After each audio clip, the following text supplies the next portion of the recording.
تقطر من ثغر السماء رحمات، تغسل الطرقات وتغمر قلوب البشر أنسا، تمحو من قلب المحزون حزنه وتطهر الموجوع من وجعه، وتبعث السعادة في النفوس.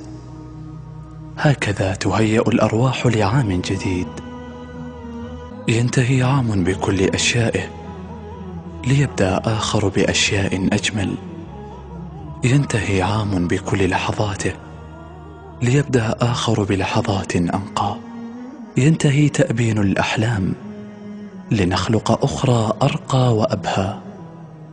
عام يمضي يجر معه أذيال الخيبة وبعض الأمنيات وكثيرا من الذكريات اللذيذة والمؤرقة التي وهبتنا إياها الحياة.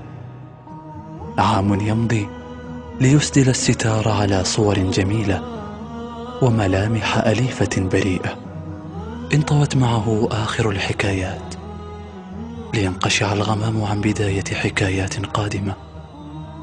عام يمضي تلوح لنا شمسه بوداع، تعلن زهوره عن عمر جديد وربيع أزهى، ويدنو منا قمره ليتلو علينا وصايا آخر العام: أن ابقوا في علو وسمو، علقوا قلوبكم بمن في السماء، انظروا إلى أمانيكم وحاجاتكم المرفوعة على جناح الدعاء بيقين، وارنوا إليها وهي تتحقق.